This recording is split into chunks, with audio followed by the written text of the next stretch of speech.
Good morning, everybody. My name is Jason Rouse. I work at Pfizer in Andover, Mass. I'm joined by Anders Lund from Synlogic in Cambridge, Mass, who will moderate the Q&A for this session. Today it is my distinct pleasure to introduce Professor Neil Kelleher, a world-renowned researcher from Northwestern University who has pioneered the development and implementation of top-down proteomics during his storied 20-plus year career.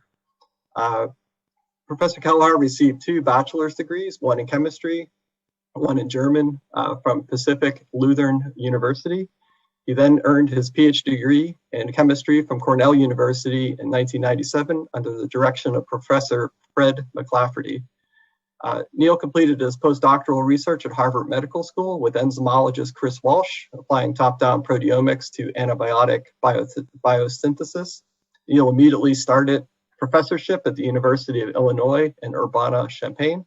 In 2010, the Kelleher Research Group relocated to Northwestern University.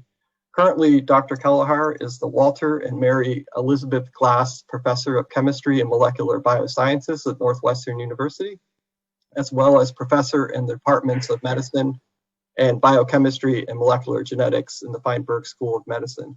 Neil also serves as the Proteomics Center of Excellence Director, and he's also a member of the Robert Laurie Comprehensive Cancer Center at Northwestern. Neil was the recipient of the Beeman Medal from the American Society of Mass Spectrometry in 2009 for his groundbreaking work on top-down proteomics and the development of the ProCyte software for top-down data analysis. Since 1999, Dr. Kelleher has over 350 publications with an H factor of 70. Neil's lab has provided ProCyte software to over 650 labs around the world. Professor Kelleher has mentored greater than 40 PhD students and more than 150 postdocs during his career, and is involved with greater than 100 collaborations at any given time. In 2012, Neil founded the Consortium for Top-Down Proteomics to promote collaboration, education, and innovative research towards the analysis of intact proteins. Fast forward to 2020, Neil and his research group are advancing a new powerful approach called individual ion mass spectrometry. And the title of Dr. Kelleher's presentation today is multiplexing the Orbitrap to read out individual mass spectra of virus-like particles. Please welcome Neil to the virtual podium. Wow, Jason, thank you for that invite and for all of CAS 2020. I hope you're having a great conference. I've caught a couple talks. And yeah, let me chime in now. And I try in Zoom format to be lively. And so I'll move around and I'll try to infuse the occasional quip to keep you interested here this morning. But thanks for joining and thanks for the opportunity. I think we have a game changer technology, basically single molecule mass spec. And let me try and explain some of how it works, but also the application space, which is versioning and ballooning, and so there'll be a couple points throughout, and I hope you'll stay with me in the next 45 minutes or so. Plenty of time for Q&A afterwards, so I'm here and will do my best to answer all your questions. I thought we'd drop in with some COVID-19 and how we're supporting some vaccine development activities and also getting into serology. And so I'll bounce off of that, and then I'll show you some spectra, and then I'll tell you how we got those spectra. And that's this thing I call I2MS, and it's an individual ion readout in an Orbitrap using a venerable approach that's been around since the 90s, kicking around, called charge detection mass spectrometry. Then we'll look at some antibodies, and that's, of course, a big, interesting area. And then getting into protein complexes and virus-like particles, as is the title. That is one of the vaccine candidates, VLPs. There's one that's been licensed as a vaccine, and we'll get into just looking at cargo and protein composition of VLPs. And then at the very end, I was asked to throw in some details on how you might sample effectively for top-down, and to really make a streamlined sample introduction system Intacs and better. It's basically a protein washing machine, and I'll get to that at the end. Also, spoiler alert: there will be a world record. You will see that in a moment in mass spectrometry. So Novavax is one of the major recipients of almost $2 billion to develop a COVID-19 vaccine. 1.6 billion of it is from Operation Warp Speed. Another about 0.4 billion is from CEPI, a not-for-profit consortium for vaccine development, stood up in it to exactly deal with the pandemic. And so this is a vaccine platform that is called a nanoparticle, but it tries to present the ring binding domain and of the spike protein of SARS-CoV-2. It tries to present it in a way that's virus-like. And so it presents this highly glycosylated protein, the spike protein, and it has an adjuvant as well. So Novavax is on its way, phase 3 clinical trials, like other vaccine platforms. And there was a New York Times article back in July about this, et cetera. But getting into the science of SARS-CoV-2, so here's the spike protein. It's a big protein, and a lot of people go after the receptor binding domain, RBD, which is itself highly glycosylated. And you'll see a pattern of that revealed using this new technology, I2MS. There's a lot of virology, and if you're like me, you've learned a lot of virology and immunology in the past 4 or 5 months. There's this podcast that has become extremely popular around the United States and worldwide called TWIV. So if there's any TWIVers out there, This Week in Virology. It's from this guy, Vincent Racaniello at Columbia. He does a great job at the intersection of science and translation to vaccinology, and then some public policy as well. And many healthcare professionals, like tens of thousands of them now, are TWIVers. And he's been doing this since 2008, and I can recommend it highly if you want to get into podcasting.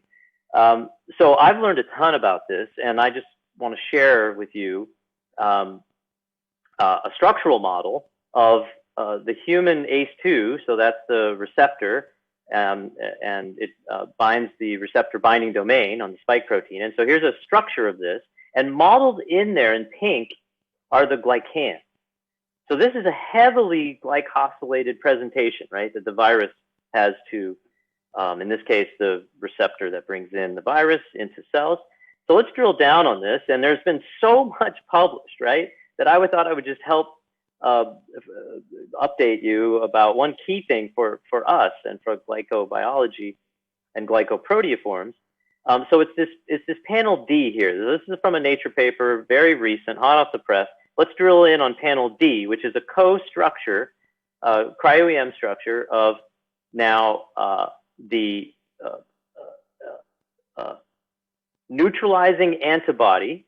Okay, so this is a neutralizing antibody, a specific antibody that was cloned out of a human's response, the adaptive immune response from their B cells, right? So the ribbon diagram at the top, colored in purple and pink, that's the light chain and the heavy chain of a neutralizing antibody that binds very tightly to the SARS-CoV-2 RBD domain, and on the spike protein. And mediating this context, you can see the glycan on asparagine 343. So there's a glycan that is being recognized by a neutralizing antibody, and it just shows you that what we're dealing with here in the virus, and how these neutralizing antibodies, at least some of them, might recognize the virus and help to neutralize it. So what we've done, like many people, there's a common platform for expressing the RBD domain from the SARS-CoV-2 spike protein. Here it is. It's a small chunk of the whole protein, and it is heavily glycosylated. So this used to be the kind of sample that we just couldn't approach using top-down. And you couldn't even do the top part. that was the big problem. If you had such molecular heterogeneity, like for just this about 220 amino acid construct for the ring receptor binding domain of the spike protein, right? You express it in hex cells, and it becomes glycosylated. You want to know that pattern, right? Because it's going to be presented to the human immune system in a vaccine.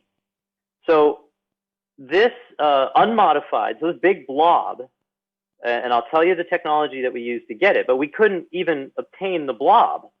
And in fact, the blob is isotopically resolved, as you see in the inset in the upper left. And this is only possible really using this new approach, I2MS. It's such a complex heterogeneous sample. So there's hundreds of different glycoproteoforms. There's at least 15 N-glycosylation sites. But here we have the mass pattern in the mass domain, not mass to charge. I'll get into that more. But the unmodified protein is, and let me put on my pointer so you can follow me. Here we go. Okay, so this is approximately the position just below 330 kilodaltons of the unmodified protein. And so you can actually have a pattern of the glycoproteoforms. And this is done in 10 minutes on very dilute samples. And I'll explain the technology that has moved us from requiring 10 micromolar samples to 10 nanomolar samples. Here it is in native mode, where this is oligomerizing, as is known. It forms monomer, dimer, and trimer, and you can get the patterns in the mass domain of all these glycoproteoform profiles.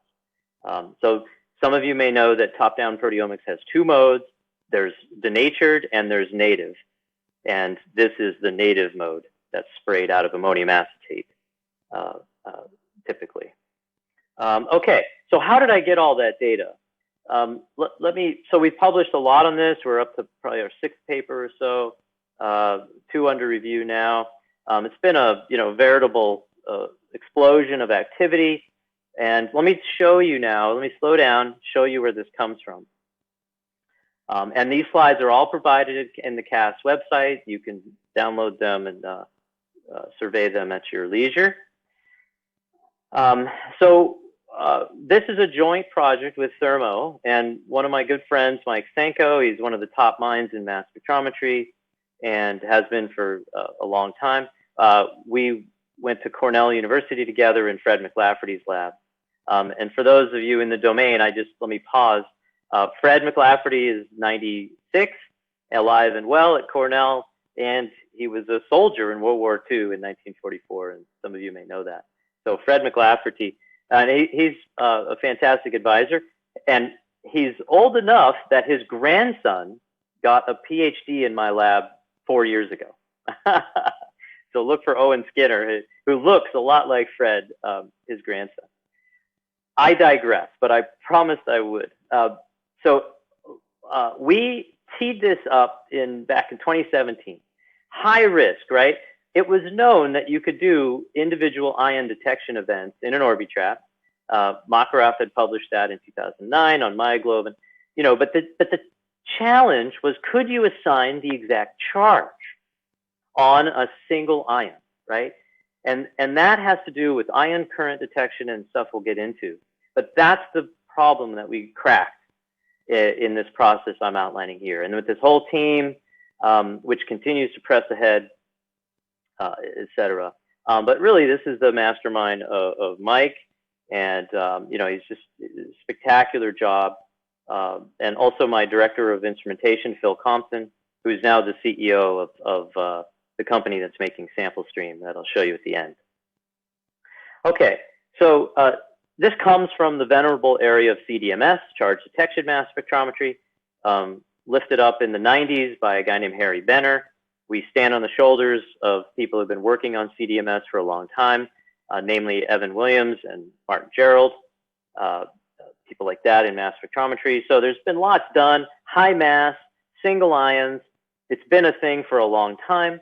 The way that they do it is in a different style of mass spectrometer, where you can do 1 ion at a time, maybe up to 10. Our method, we do 100 to 1,000 ions at a time, and in an Orbitrap. And they have great ability to determine the charge, like really good. We're about an order of magnitude worse, but now we're good enough that we can assign the charge on each and every ion. So this is their approach on a linear ion trap. It has frequency shifting effects that make it challenging, but the ions kick back and forth, etc. And I'm not going to give you a full drill down on the geeky mass spec because Jason promised that he would revoke my preferred status as a friend if I were to descend too far into mass spectrometry. But in an Orbitrap, of course, you have great frequency precision. When these ions travel about 9 kilometers, 1 to 10 kilometers inside one of these devices, you can determine the frequency of motion back and forth with incredible precision, like 1 part in 10 to the 7, pushing down to 1 part in 10 to the 8, and even better if you're careful. But as I said, that frequency precision, which makes it very high mass accuracy, you couldn't get the charge determination. So if I put a 20+ ion inside this device, how do I read out, and with what accuracy can I read out that it is in fact a 20+ ion? That's the critical, because if I have a single ion, I need to know the charge to be able to convert mass to charge into mass. And here's the 2009 paper I was talking about, and that single ions could be detected. And so that's shown here for myoglobin on your left. On the far right is the raw time domain in Fourier transform mass spectrometry, where you have ensemble ions, and you have this beat pattern. I'm not going to get into it. We're going to just kind of graze over it. So forgive me if you're in the area of mass spectrometry and want to hear more. For those aficionados, I will just kind of show you what we saw at early days on this, which is if you start reading single ions, right, you do encounter challenges and problems. And so here's a histogram of the number of ions on the y-axis on your far left of this slide, and the intensity of those ions, right? So if you just go off of intensity, that's a big problem. You say, I want to know the charge in the ions, so I want to look at the intensity. Okay, that doesn't, it can work, but it's challenging. So what we came up with is a different approach, and that is, and I'll show you some of these plots. We call them story plots, and it is tracking the integrated signal over a 2-second period. And it's the rate of that integration that is critical. And then we sum together and use the central limit theorem on the right, where there's a single ion signal, and then we do have to co-add 16 signals together to get the charge on that bin of ions. And we do so now 96% accurate. We're pushing this to 99% accurate for the charge state assignment. So we do have a little bit of misassignment, but we're suppressing that down to 1% now. You also have ions that die during detection, or you get 2 ion events that happen to overlap, especially when you start to dump in 1,000 ions at a time into an Orbitrap. Okay, so we're going to get out of the geeky zone here soon. But here are 4 ions of myoglobin, the 20+ charge states, okay? And A and B are the ions you want. Those are the easy ones.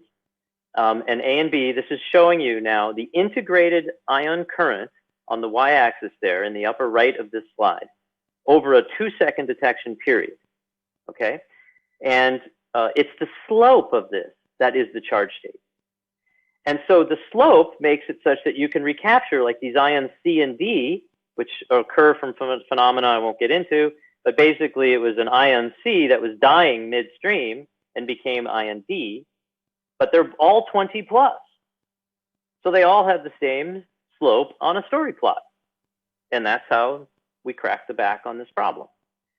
So now this slope is the the charge, and you put it through this whole process. So this figures in this paper. This was the cover article at Nature Methods in 2020.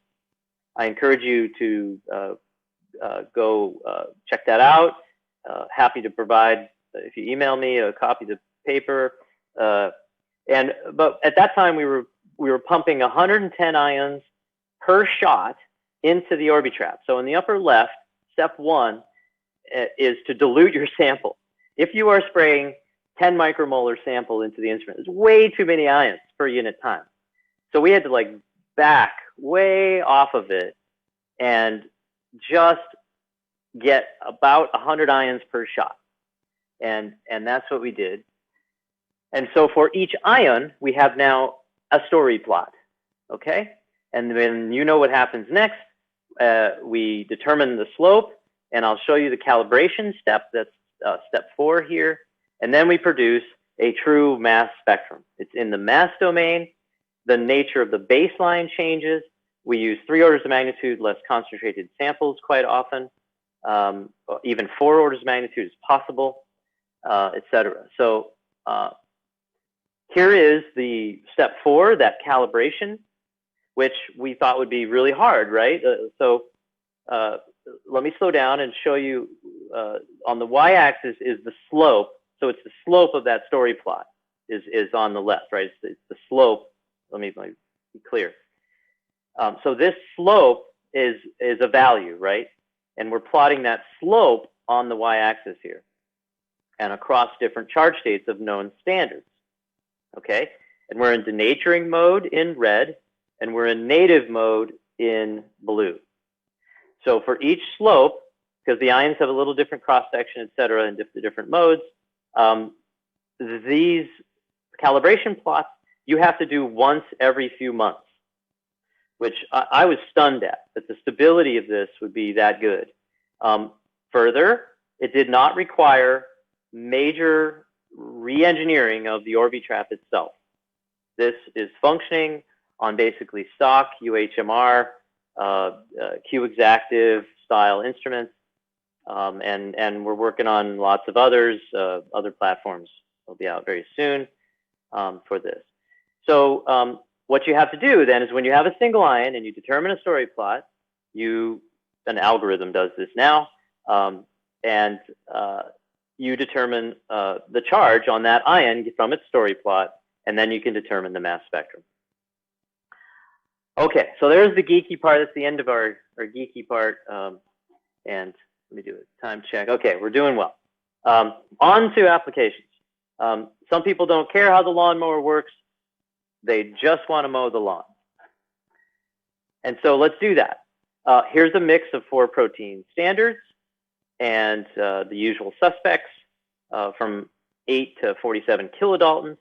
There's this typical electrospray ensemble mass spectrum in your top left panel, okay? Below it is the I2MS spectrum.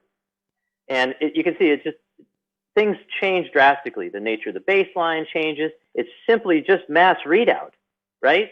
And for a lot of times, you call these mass spectrometer, they're actually M/Z spectrometers, right? This is a mass spectrometer. It puts it in the mass domain. Greatly simplifying things, etc. So here's now a reduced a reduced antibody. Excuse me. So it's just a MAB, a monoclonal antibody reduced into heavy light chain.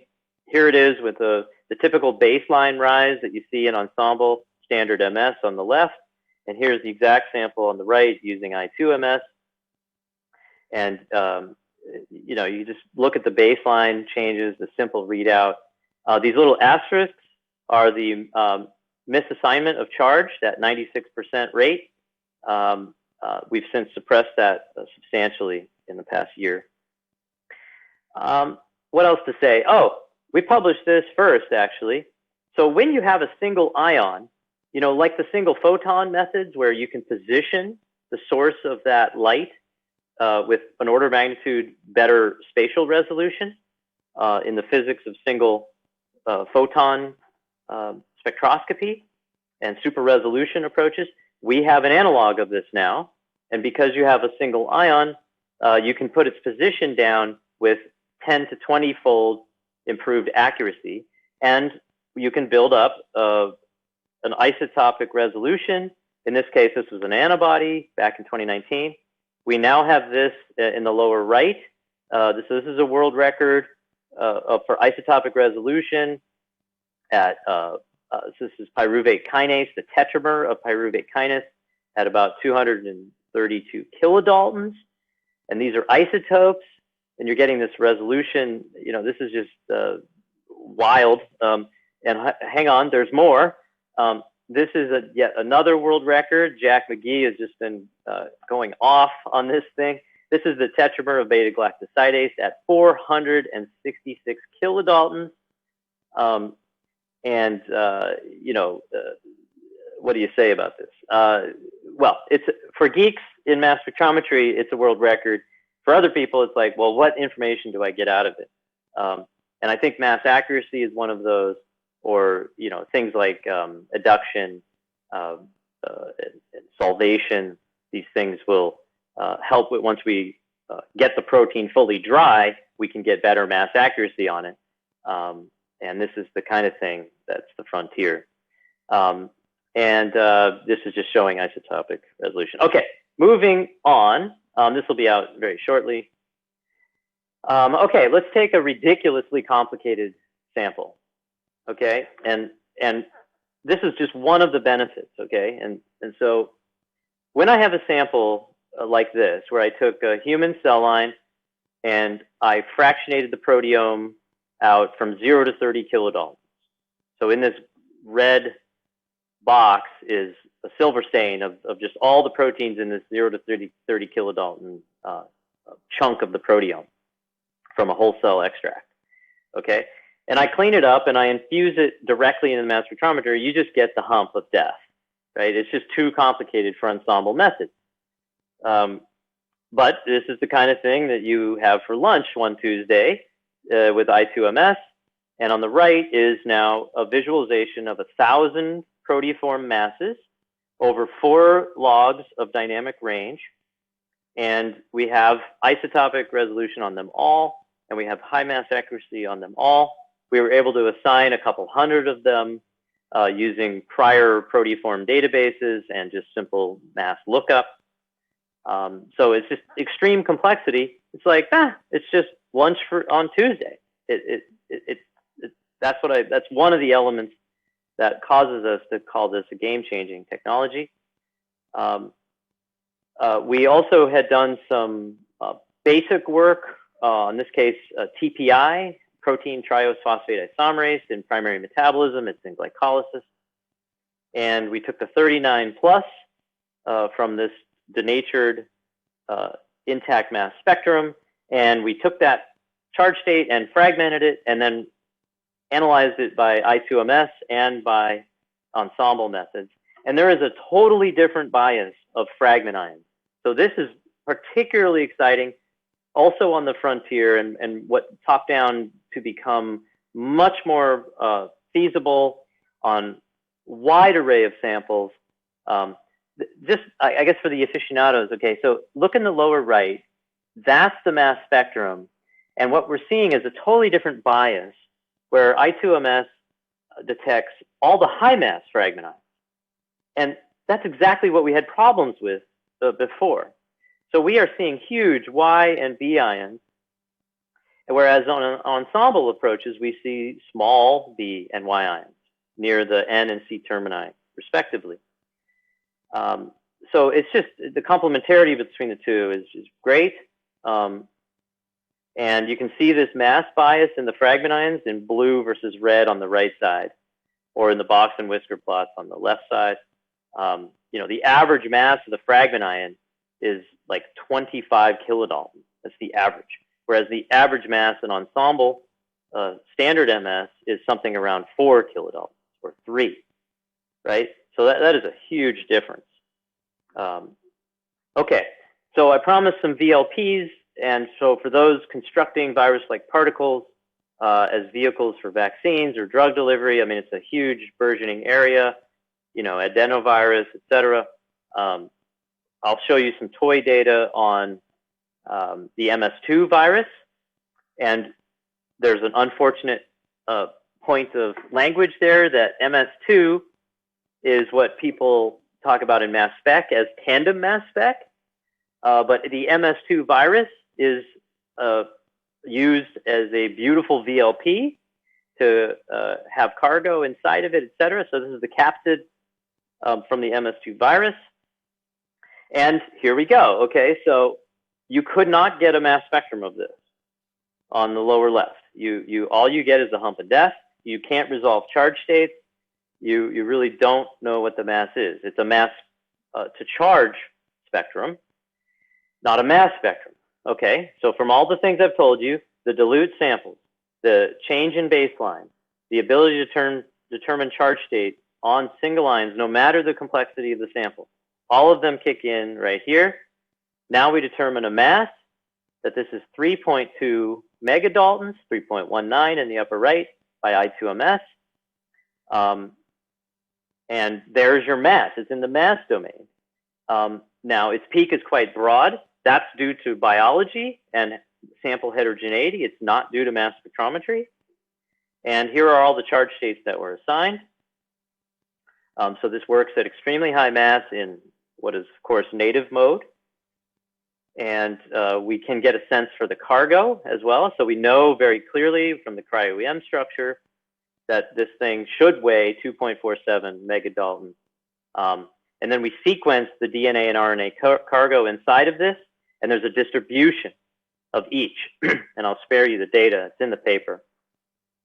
But using all of that, you can basically come up with, like, yeah, this thing should be about 3.2 megadalton and should be about that wide. This is the work of Daniela Tillman-Ersek, who's big in this MS2 VLP field and synthetic biology generally. And there's a single mutation known on this VLP, serine, changing serine 37 to proline, and it makes it smaller. It makes a mini-me, if you will. Right. And this creates a much smaller particle. It now, instead of 180 coat proteins and a 27 nanometer diameter, it has 60 coat proteins and 17 nanometer diameter. And this is the sequencing results for the DNA and RNA lengths that are allowed inside this thing.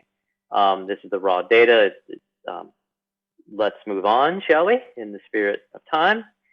And the same deal, right? This thing's, it should be around 800 megadaltons, but you can't determine a mass.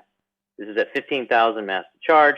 All the same things kick in. I won't repeat them again. All the same benefits.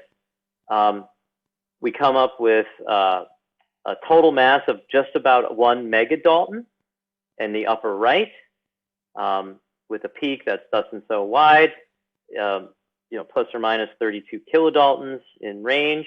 There's the charge states. You're in the 60 to 70 plus range in the lower right. Again, the lengths of DNA and RNA. This one didn't agree quite as much. We have a 10% deviation and don't know exactly why. But that's the story, and that's all in that paper. Okay, so let me finally move to end, and I really want to leave plenty of time for questions, and we're right on time. So let me talk about now something that's been in the works for about 6 years. And we started from the point of just saying, the sample introduction problem for top-down is substantial. In fact, the whole area of proteomics based on mass spectrometry, do we really need PhDs to be trained in the long-term future? Is this going to keep going? I mean, there are challenges. Everybody knows them in the area of proteomics. So how can we both make it easier and potentially have lower cost FTEs or bring in automation more so? And so we really approached this. So Phil Compton and I, really started to think about what would do this, and what would lower the barrier to top down, because most people, I think, would agree that the front end problem, that's what mass spec geeks call it, the front end problem of sample introduction is one of the top problems.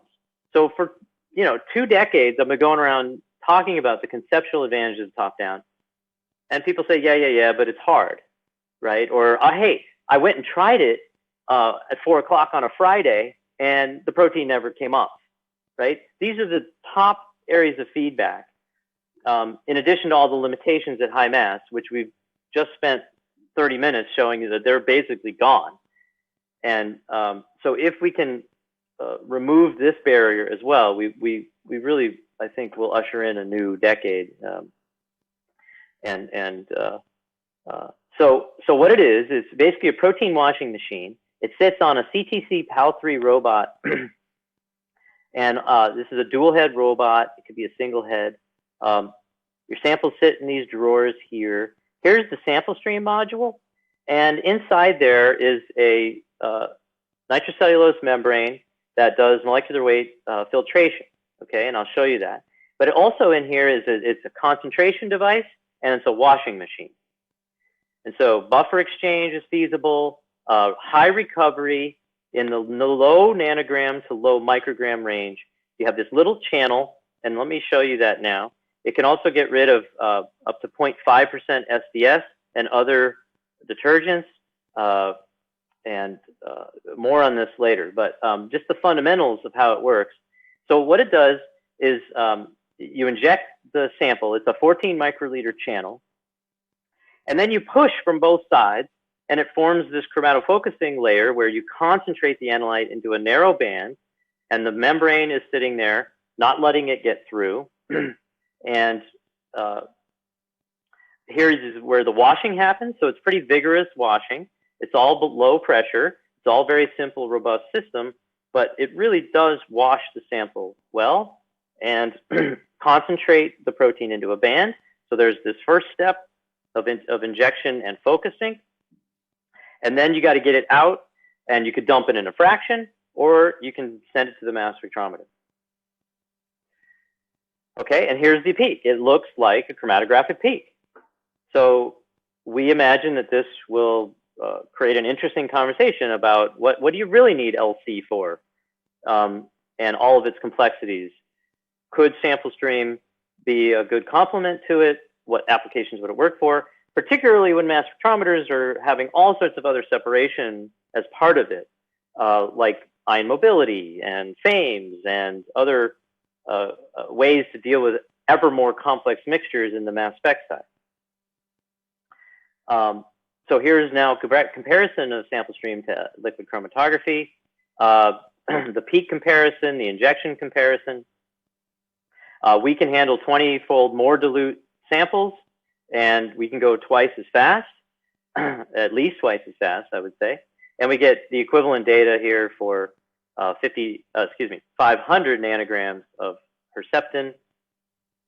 And our runtime for this was below 3 minutes. And it runs in denatured or native mode. So that's sample stream. And I think, you know, there's a single shooter and there's a double shooter. There's a sort of a basic model that we call the Pinto, and then there's the Porsche version of it as well. We can also do reactions in that digestion, in the chamber there, which has a total dead volume of 14 microliters. We can actually run digestions in there, disulfide reduction, and those things, PNGSF, you know, other types of things you can imagine. So we'll have all sorts of applications supported in the near term. This sample stream thing goes live Q1 of 2021, and Phil Compton and Jared Drader on the West Coast are the key contact points, and we welcome your questions on it. Okay, look at us. We have plenty of time for questions, and that's probably better in the Zoom format. I can't get connected to you, but I hope you're awake, and I hope you have lots of questions. Otherwise, they'll just be crickets. So let me just sum up and move to conclude. You know, I think there is a new paradigm for biological mass spectrometry, at least for high mass things. I should say it doesn't work. I2MS doesn't work for things 6+ and below. You need enough charge to be able to induce enough current to be able to see the single ions. So for I2MS, I just think, well, you know what I think. You've listened to me for 40 minutes. You know what I think. And, just the ability to move quickly on things, to not have it be the domain of experts exclusively, and to even mechanize it. I mean, all these things are there. It might take some months and indeed 1 to 2 years for all of this to catch up in the marketplace. And training, is always support, all those things. But, so we're available in a pandemic, whatever that means. And Thermo is also available. So if you inquire with Mike Senko and other contacts you have at Thermo, maybe you can get in on a beta test program, or try to accelerate your adoption of this technology in whatever form you like. Yeah, so it works. I didn't show you much in the high megadalton range, like up to AAV, but you can easily go that far. And the sample stream unit we just got done talking about. So I want to thank Daniela Telman-Ersic and her student Bon Ikwagu, the whole Thermo team, and then my team at large, and particularly Mike Senko and Vlad Zabruskov, great partners for years, and really my team. You know how academic research works, right? Without my team, it's just nothing happens, right? They're really the champions. So with that, let me just be quiet and take questions, and let's have a chat. Thanks so much for your time and attending CAS Mass Spec 2020. Thank you. Well, Neil, fantastic job. Thank you. I always enjoy listening to you talk. So nicely done. We have questions that are starting to pile into our chat window here. So we'll start with the last, or the first question, I guess. And so Scott asks, how does background matrix complexity affect the accuracy of charge determination? It doesn't. So you're buffering. Okay, bad word. You are disconnecting the components of the mixture because you're only introducing single ions. So let me just get something. Look, here we go. So here's something with huge matrix effects, right? And so for the sample introduction, if you imagine electrospray happening with 1,000 proteoforms all in a mixture, yes, you will have matrix effects and ionization effects. So if you're speaking of that, all of that still plays. But once you get to the single ion moment, and let me go back to the place where I had, there we go. The upper left here, see? So we are only allowing about 1,000 ions per shot to get in. And so all of the effects of that lead to baseline and matrix effects problems are really suppressed. So you can see that in the baseline. Let's see how flat that baseline is in I2MS versus up here you get this rising hump. And so it's quite a different. It's a suppression of those effects. I did say they're all gone. I think I said that. That's an overstatement. It sharply suppresses a lot of those matrix effects that have plagued us for a long time. So I hope that answers your question, Scott. All right, next question. So in gene therapy, one of the critical quality attributes is the empty and full capsids. And you alluded to right at the end of your talk about AAV therapy. We didn't show anything up as large as AAV. But I know that in some of the single-charged CDMS work that was displayed by the gentleman in Illinois a few years ago, that they were showing empty and full capsid ratios for AAV therapy. Is that, how does your technique compare to the current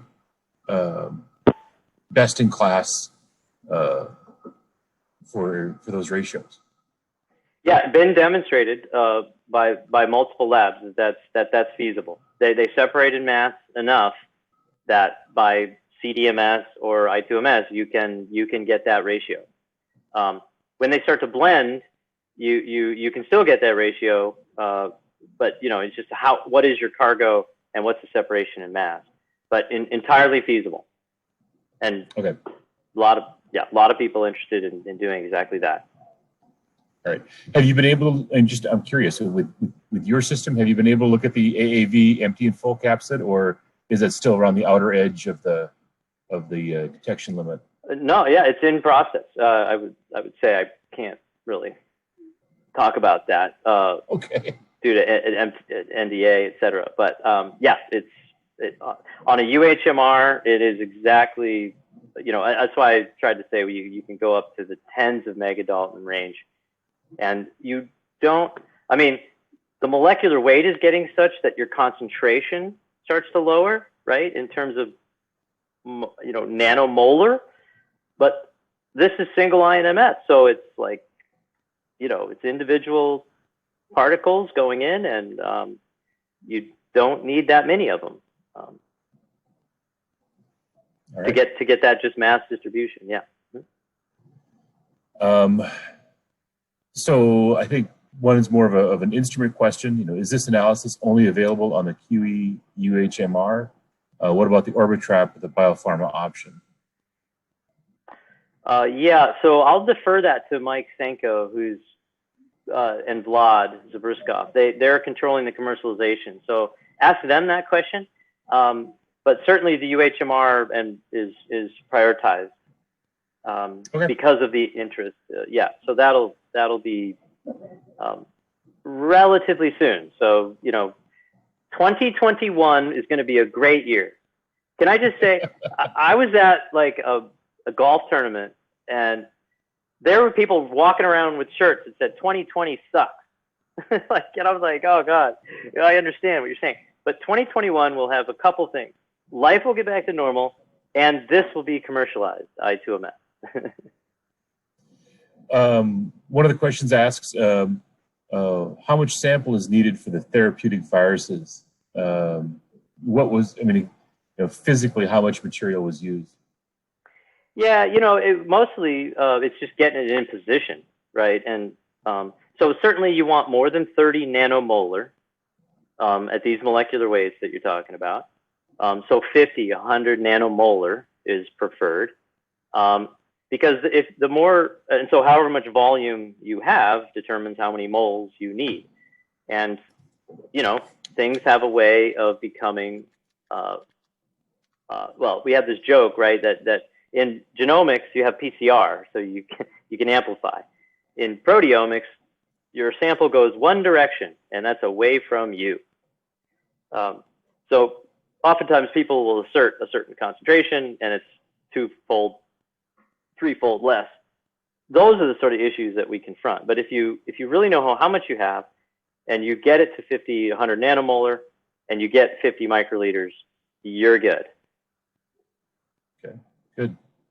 So I'm going to... For just direct infusion, Andrew. Sorry, yeah. No. Okay, no, that's good to know.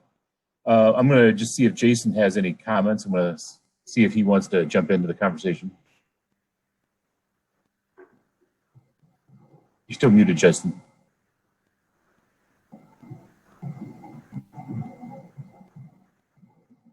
You're muted. Right. Yeah, there you go. Yeah, I'm back. I just submitted a question, so I can wait my turn. Oh, okay. Thanks, Anders. No, I just wanted to make sure you were included here. Yeah, all right, still here. Thanks. One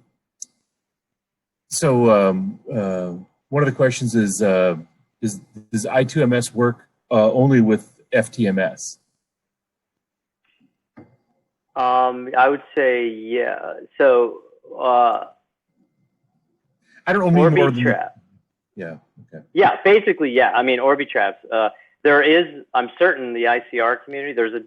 For those not indoctrinated, I got my PhD in this area. So there is two types of FTMS.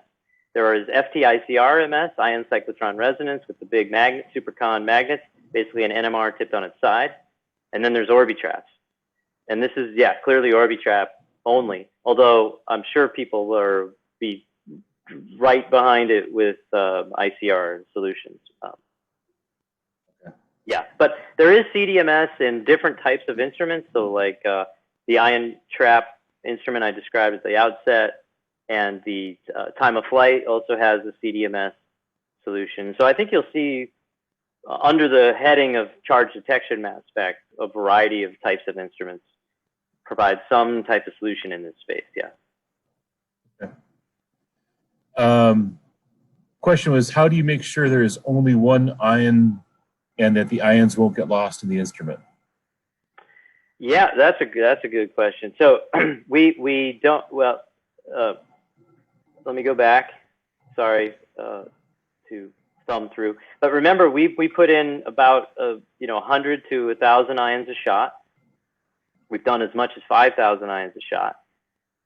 So they're in the trap at the same time.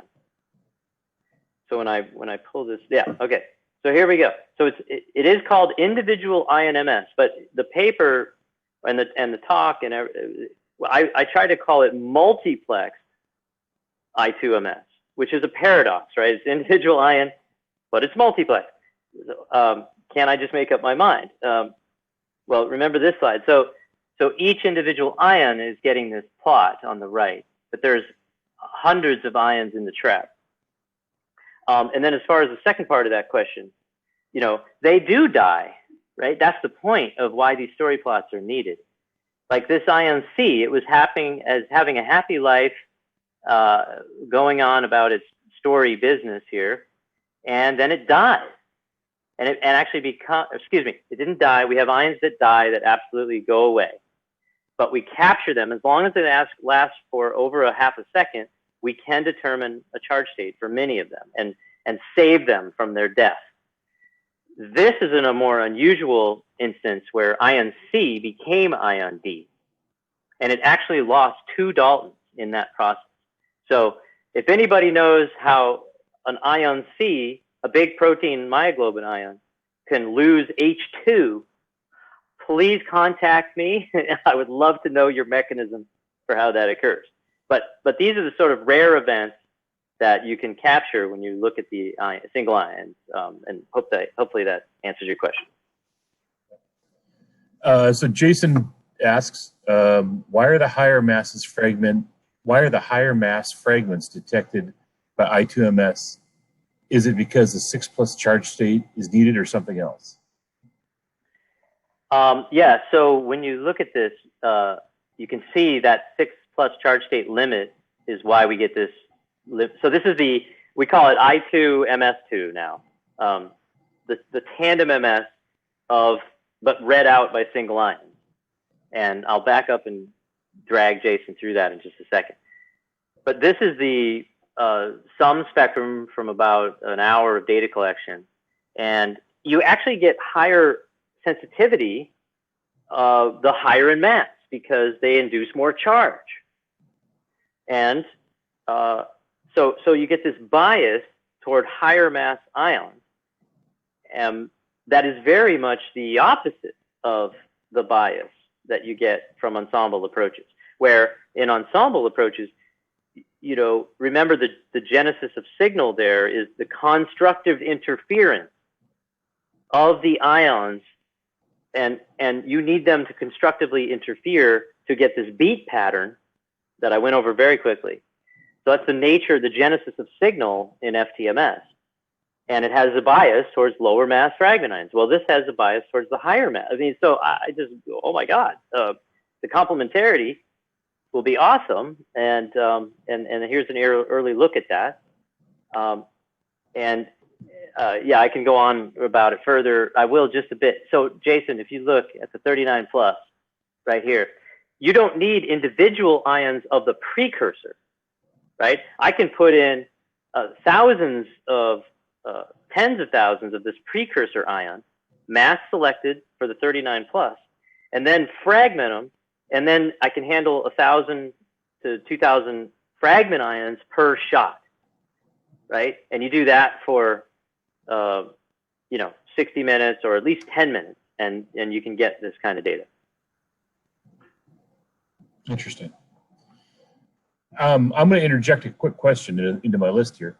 what's the mean free path? I mean, what kind of vacuum are we using? I guess I'm having a hard time visualizing some of these really long residence times. Yeah, but it's 2 seconds. So the normal, there's no special pressure requirement. So the stock Orbitraps function, and this was, of course, you're exactly right, Anders, you're right on point. That was a big area of concern, was survivability. So one thing we did is change the center electrode. So the center electrode is held at a certain voltage. In denaturing mode, you want that voltage, well, we had to move it from 5 kV to 1 kilovolt. And when we did that in denaturing mode, now we had 90% survivability of all those ions. If we run them at 5 kV, when we first started doing it, we were all worried about the pressure, just like you, and we were getting ion death, like only 80% of them were dying. So we switched it to 1 kV. It turns out in native mode, you don't have to worry about it. In native mode, the cross sections are lower, they're more condensed, they're lower charge, and it just rolls at even the higher center electrode. So it gives you some sense of what we were wrestling with here, all the way back to like 2018. Interesting. All right. So the next question. So it's like it's into the 11s basically. It's below. You got to get basic base pressure, on an Orbitrap, but nothing special. Yeah. Okay. So we've got a couple more minutes. I'm going to jump in, and Greg Kilby asks. You show the top-down IDs from some complex mixtures. How many IDs can be generated during your experiment? Thinking of an HCP type analysis out of a MAB formulation where you'd have a large dynamic range. Fascinating. Wow. HCP, yeah, host cell proteins and their contamination in biologics, biopharmaceuticals. Yeah, so if you were to do top-down proteomics, so here, let me slow down. What we did is take this fraction right here, the 0 to 30 kilodalton cut of the proteome. We did top-down proteomics on Illumos. And, we got like 3,000, over a little north of 3,000 proteoforms, right? And that means they were subjected to top-down MS, tandem MS. They were identified using ProCyte. And then we had a list of the masses of all those proteoforms. So then we come to this experiment and we just look at the intact masses, and we use what top-downers called the intact mass tag approach, or IMT approach. And we use the masses, like this 11 kilodalton guy. We absolutely know that this is acetylated, N-terminally acetylated histone H4 with dimethyl at K20, at lysine 20, dimethyl. And so that mass is dead on for that, and within 10 part per million. So that's the IMT approach. And there is some, if you go way down in the noise, there is some false positive rate for this too. So you have to be somewhat careful about that. But it's functioning to do this. So if you had a database of your HCPs, and then you wanted to just do this, this is 4 logs of dynamic range. So I think in biopharma, the 0.1% detection thresholds, and it's all in one spectrum. So there are, whoever asked that question, I think is on to something. All right. No, I think it's interesting to consider the host cell protein piece of it. All right, so the next question is, for a very complex heterogeneous sample, how do you know if you sampled the sample sufficiently or for a sufficient period of time to fully represent the complexity of the sample? So that's an iceberg question. Yeah, so what do you say? The longer the better? I think to fully represent the complexity of the sample, let's go to the AAV space or the VLP space and say, well, okay, what's the complexity of this sample? I would say we've got it down to less than 1%, you know, and this took about 4 hours to sum this data. And so are we, you know, how much more do you want on the distribution or the rare event? I mean, you start to get into almost to ability to talk about stochastic biology, you know, the production of rare things at 1 part in 10 to the 4, but you have to get enough sampling. And so you need ions. I would say you need 100,000 ions to be able to start to claim you're down in 1 part in 10 to the 4. So, but you can basically work with that, set a threshold and operate deterministically.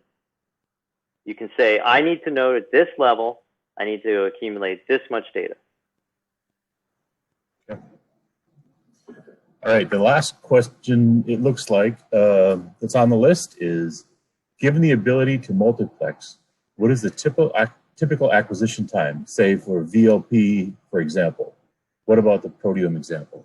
So, yeah, so this is, you know, 4 hours was where we were at in 2019.